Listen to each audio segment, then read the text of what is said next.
Hello everyone, welcome to our Let's Play series of Sorcery. This is Colonel RPG as usual, and I'm very happy that you chose to join me today as we fight a giant. But first, we need to cast a spell. Unfortunately, we don't have big. Crap. Well, let's see what we have. Summon a giant. Well, that's gonna do it. I think I'm gonna still have the giant's tooth at me. Yeah, let's do that. You throw, yeah, let's run for it. And you run away, leaving the two Goliaths to settle their differences. Okay, that was good. I thought I was gonna fight it, but didn't have the big. Couldn't do that. So let's go to the side street, and then from there, I believe we're gonna be able to go down there. I actually didn't see. You follow the road, passing a blacksmith forge. This is where the smoke you saw earlier was coming from. Hell yeah! Hell yeah! Can I steal anything from him? Stealing from the blacksmith is easy enough, since he barely notices you. You lift a bag of 5 gold pieces and a decent broadsword, then you hurry away. No! That was stupid as hell! Don't do that, you dumbass. Don't do that. Talk to blacksmith. So, tap his arm. You walk over and tap his arm, and the blacksmith jumps. Didn't see you, huh? Yes, I didn't mean to scare you, man. Sorry. Not scared. Me? Of you? Nah. So, do you make wolf armor? You ask, thinking about the strange werewolf you saw. The blacksmith looks at you with fierce, cold eyes. Vic first nobly replies, but says nothing more. Yeah, he's preparing an army, isn't he? That's true, isn't it? Blacksmith shakes his head. Vic's a good leader, he says, if you pay your dues to him. Tell me about your swords. This one is my finest. A blade of large hand. Large hand? Large hand? It's a large handry.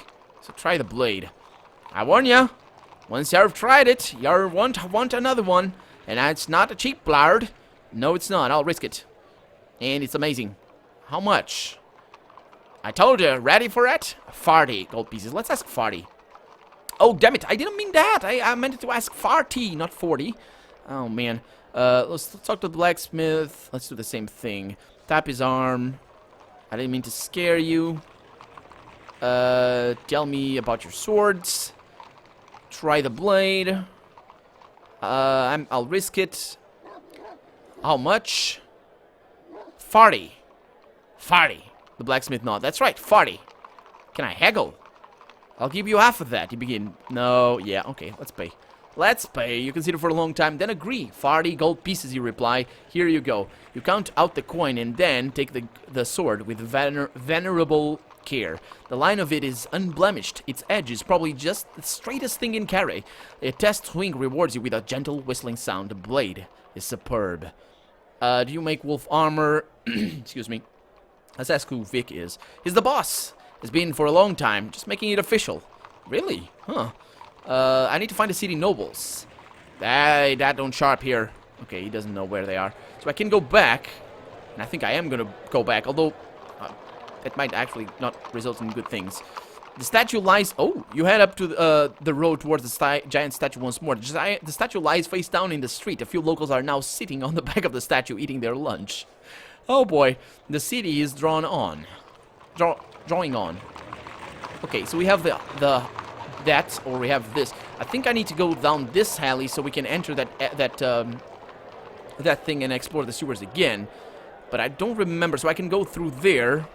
I am gonna go to the House of Lada and see if I can gamble some money away, because I'm itching for some swindle stones. So let's see. You enter the shade of a long hall, filled with bodies and smoke, but strangely silent. No one is speaking, and the only noise is the constant rattling of dice, which rolls around the raftered ceiling like thunder. Only the occasional cheer and curse breaks the mood. By the door is a booth, and the gambling tables are out in the main hall. A great cheer goes up from one of the tables. Let's go to the booth first. You go over to the booth where a thin lady is handing out gambling chips. She smiles at you. Welcome, sir, she croons in a voice which sounds like a crocodile pretending to be a songbird. How can I get you? How much can I get you? How much should I take? You ask. I'm new here. Oh, she purrs. We love new players to the halls of Lada. You give us all of your gold. No real money is allowed on the premises. Then when you leave, we give you what you've still got. I mean, what you've won. It's very simple. All of your gold? All of my gold. Okay, what's the game? The lady laughs at you. What else? Swindlestones. Do you know how to play? Of course. I could hardly be in Carré for a day and not know. No, she replies, then she drops her voice down low. But you'll find the players here are quite good. Okay, that's awesome. Let's give her my gold then.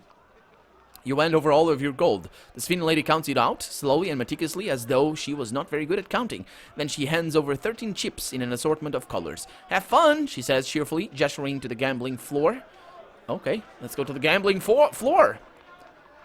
You walk out into the hall. Players of all races and descriptions sit either side of the two long wooden benches, starting games with each other, finding them out, and then exchanging chips and moving on. It is like a kind of stately dance, played with great dedication and almost entirely in silence. An old man, a grizzled sailor, and a bristly innkeeper are waiting to play. So we got an old man that's playing over here. He probably knows a lot. A grizzled sailor is probably giving his money away, and a bristly innkeeper, it's probably training or something. So I would say that this is the hardest, this is the middlest, and this is the lowest or the easiest. So look at the tables first. The tables are arranged in different sections by the size of the bet and the number of the dice to be played. Sad-looking creatures move down from high-stakes tables to lower ones. Brassy and bold creatures move up. The two cheap tables are the old man and the sailor. Okay, I was wrong then. Or maybe I wasn't. At the table with 10 chips, bet the innkeeper... Excuse me. 10 chip bet, the innkeeper is waiting to play. The old man and the sailor just have finished the game. The sailor must have won, because he stands, cracks his knuckles, and moves to the 5-piece table. Let's pick a table. At one end, games are being played for stakes as low as 2 gold pieces. At the other end, players are betting 20 on each game. Most tables also offer long games with 4 or 5 dice each, alongside shorter 2 or 3 dice games, but not all the tables have players ready to play. You look across the tables. At the table with the 2 cheap wager is the old man. At the 5-stake table is the sailor. On the other side of the room, at the table with 10 chip stake, the innkeeper is ready. Okay, let's go straight to the highest, because we're gonna win this. The innkeeper counts out 5 dice each and waves you a bid. Do I know this guy? I remember this guy. Fancy meeting you here. Or maybe it's just a reused thing. Let's start with, let's see. So, yeah, let's start with the lowest one. Let's see what he does. Well, I'm just, here's the, okay, he's not gonna say anything. Oh boy, you are, I bid 4 twos. He's gonna call it. Oh! I'm gonna call it now. Huh! Dumbass. Okay, I am gonna play a few games here. I'm gonna do it off camera, but this one I'm gonna do it on camera because it's been a while. And you guys might be... What is that? No, that's nothing under my feet. And you guys might be itching for some games like this. So he probably has 2 of those. He's weird. He's betting very high. So if I call for 4... I'm gonna call the next one. For 4s, I mean. I founded the building of my inn from here. You did? Well, you're gonna lose, aren't you? You're gonna lose. You should be a better liar then. Oh. That was good. He had a good hand. Okay. Let's see. We're gonna win this, don't worry. So how about 1-1? Well, I beat 3 ones. Okay, I beat 4 ones then. And you're not gonna have 3 ones, I don't think. Yeah, you're not gonna have that. No, sir. Call, unless he has a good hand.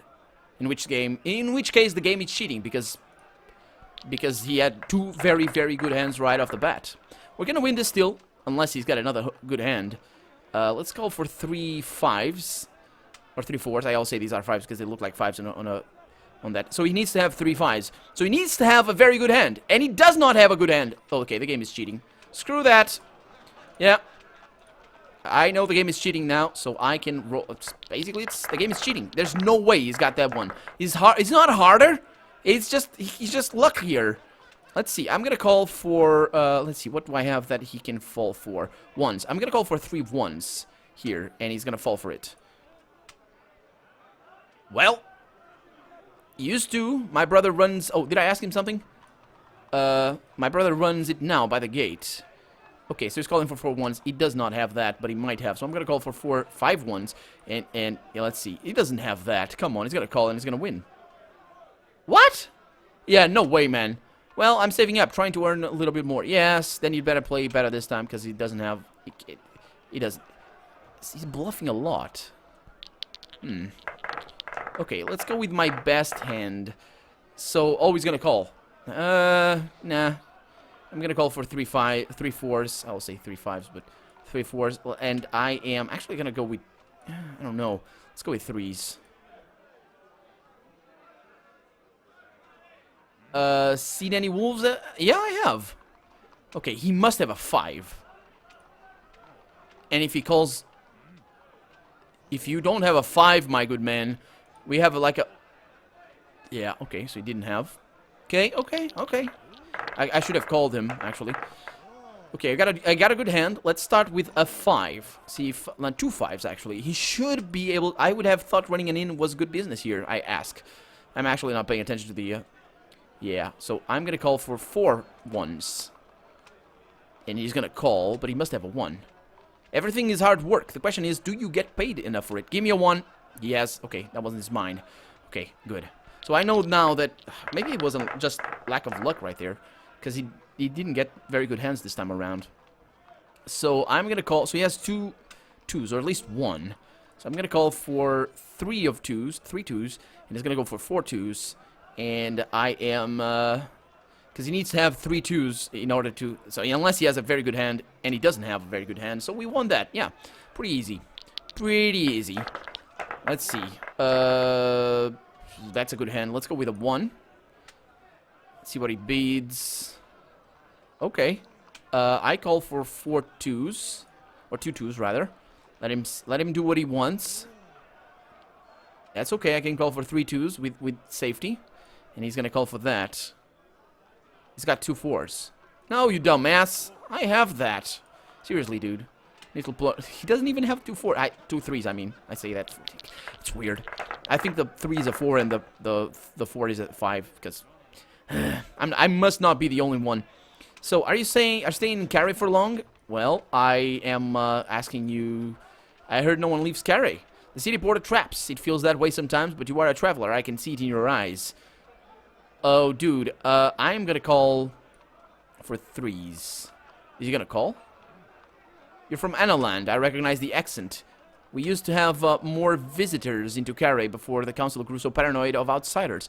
Yeah, my only chance here is to make a call, because he's not gonna call. Yeah, of course that, of course I was gonna lose that one. Don't worry, we got 2 more chances to win this thing, and it's all gonna be good.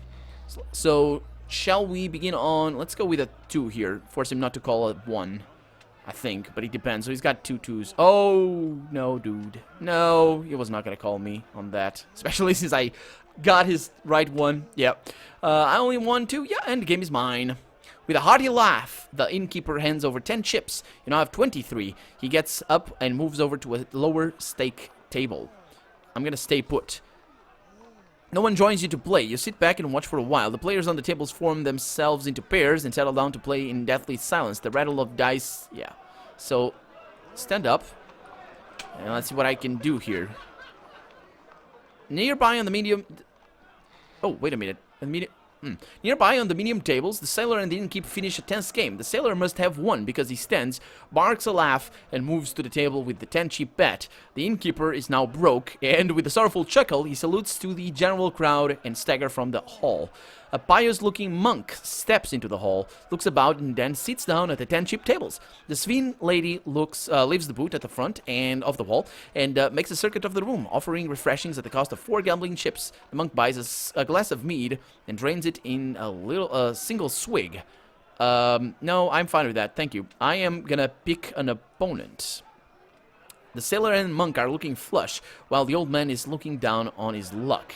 So I'm gonna go for the monk here, because he's a new guy. And let's see what happens. Hello, man, what's up? The monk hands you your dice and waves at your bid. What? Didn't he... What? I want to read. I want to read. How do I read? How much he's gonna bet? The monk hands you your dice and waves at you.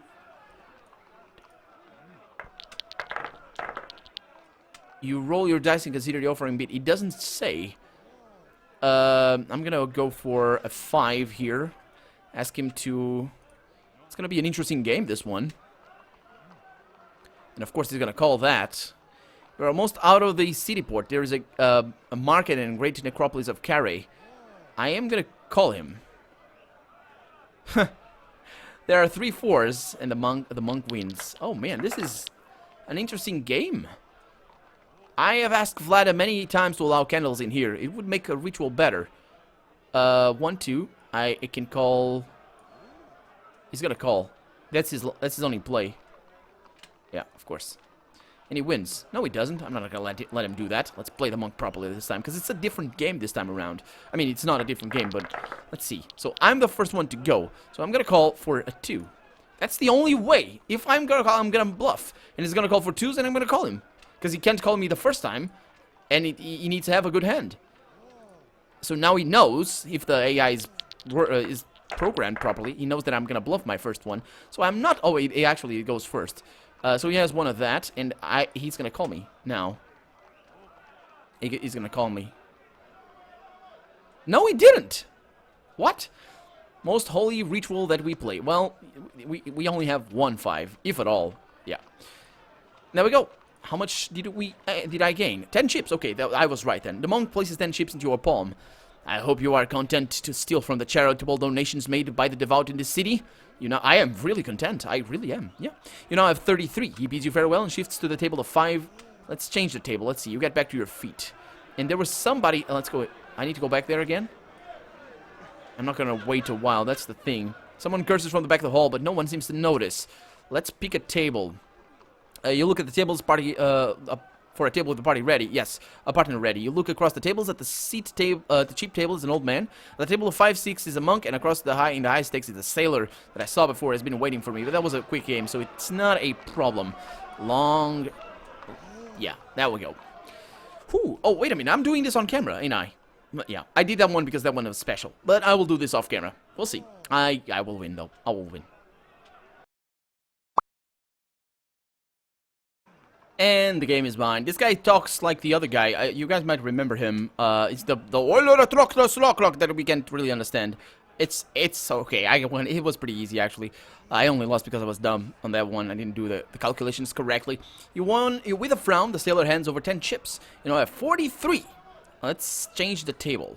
You stand once more. Do I need to play the sailor again? Let's see what happens. Let's go up here. So look at the tables. You look across the tables. At the table with the 2 chip bet is the old man. At the 5-piece table is the monk. On the other side of the room, the table at the 10 chip is a sailor. And the Svina lady brings around more food and snacks. The sailor buys himself a snack. So the sailor, it's pretty easy to he's got a lot of money, as I said.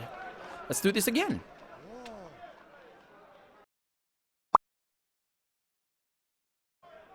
And that one was a little bit harder, but not too much. That was a better match. He did get a couple of bad hands, but anyway, with a frown, the sailor over. Oh, wait a minute, you now have 53. He nods once again, and swearing carefully, and he marches out the hall to find something to drink. Let's change the table and see what happens here, because I'm going to drain these guys out, even though I might not get all the money back or something.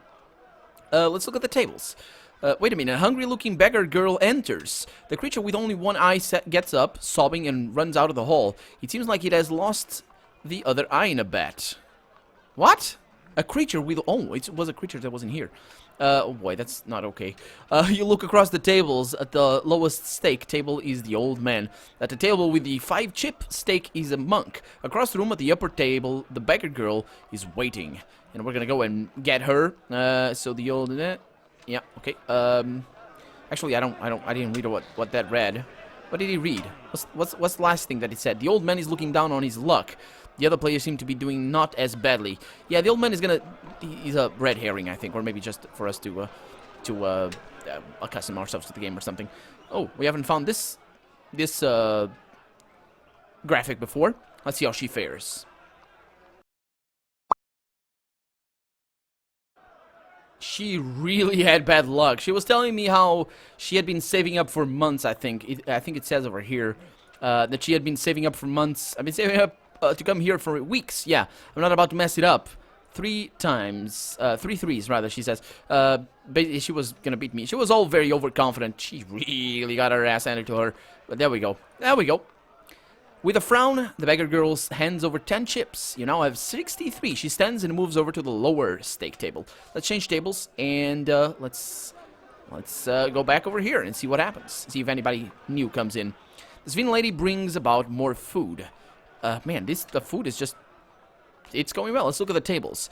You look across the tables, the table with two, so the beggar, the monk is, and the beggar girl have played each other.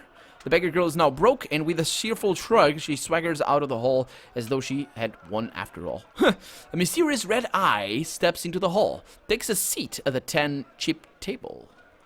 Oh. Anybody who's watching me, just winning all this money, must want to kill me so hard. And these are the ones. The red eye hands you your dice and waves you a bid. Well, let me roll my dice. That's actually funny, because now I remember what the sound thing appears. Yeah, let me roll my dice and see how things go.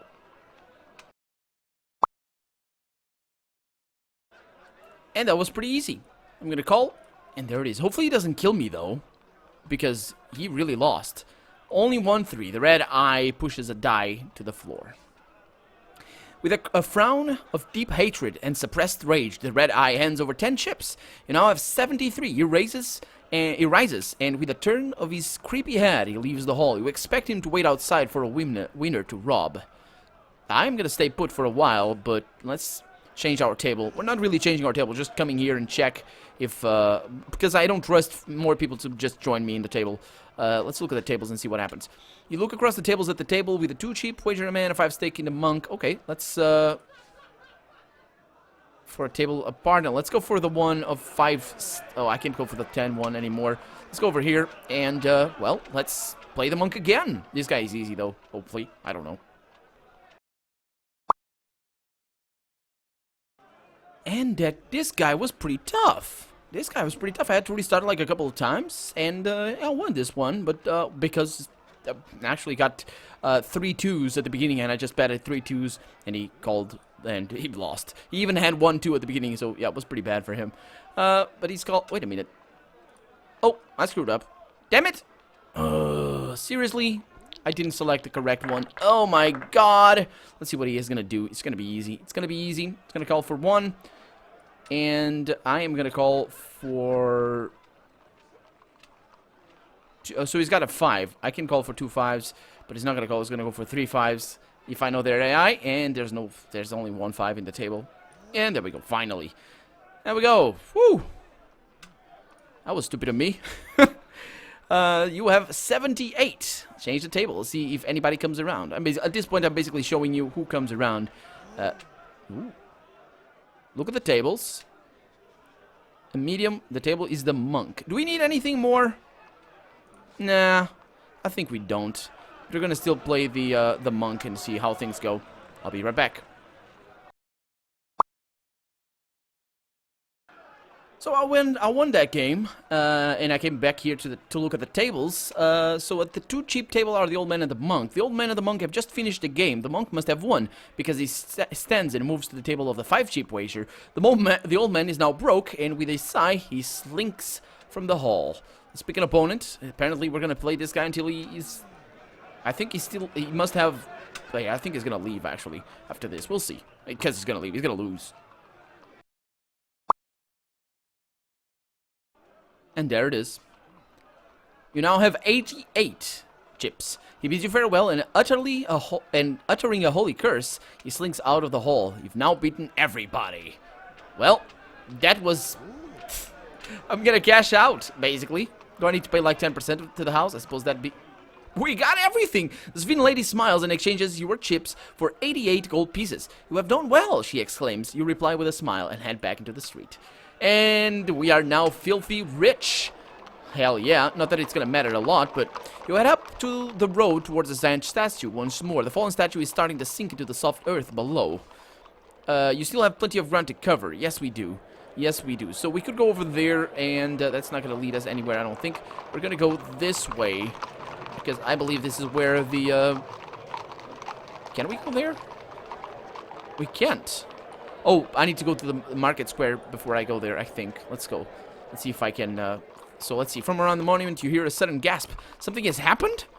Oh, boy. I don't want anything to do with this. Creatures come and go from alleyways all around the square. Yeah, I don't want to do anything with that. I'm not going up there either. Although there is a guy there that was prisoner.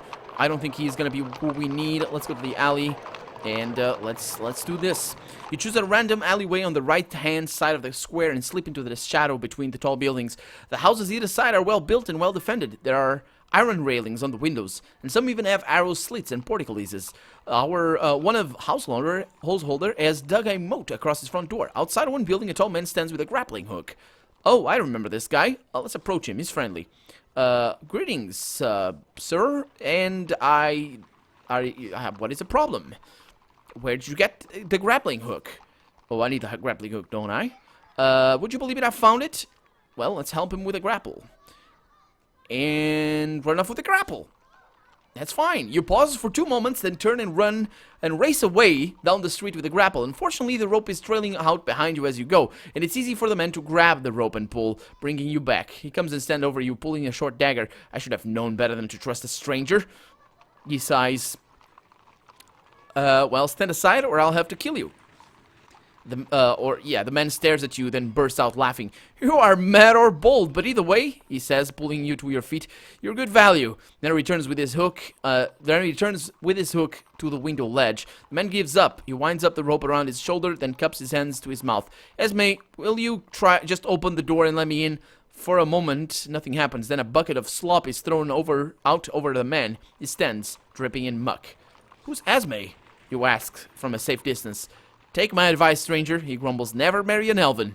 Then they may have lovely eyes, but they're thoroughly untrustworthy. He stalks away up the alley, time to move on. No, I want that grapple hook. There must be a way. There must be a way to get that thing. Probably to cast a spell or something. So, help him with a grapple. Swing and throw. What's in there, I ask. It's my house. I locked myself out. Swing and throw. Wait and watch. Because I know what's going to happen. You wait a while, expecting something to happen. Not enough. After a minute or so, the man appears, falling backwards out of the window frame. He lands painfully just where you are standing. He picks himself up, but not on us, fortunately. He picks himself up and shakes himself down. Never marry an elfin. He hobbles away, and whoever lives in the house pulls up the grapple line and slams the shutters. So there's no way to get that grappling hook. That's a shame. That is a real shame. Okay, well, we know what is going to happen here, and I'm going to do it off camera. And since I don't have the spell lines, I'm going to do exactly what I did before and get the spell lines and all that sort of stuff. And on the next episode, we're going to restart again. Actually, yes. On the next episode, when you see me again, I will have done exactly what I did before, unless something different happens, in which case, this is not going to be the case. And I'll be right there. I'll get that spell line. I have one already, and I'm going to get another one from there, and another one from there. Actually, I don't have the one. I wonder if the guy's in here. But anyway, we'll see. We'll find out. For right now, I'm Colonel RPG, and this has been Sorcery. I really hope you've enjoyed it. And if you did, go ahead and leave a comment, like the video. But above all, thank you so much for watching. And I hope I'll see you next episode. Bye-bye.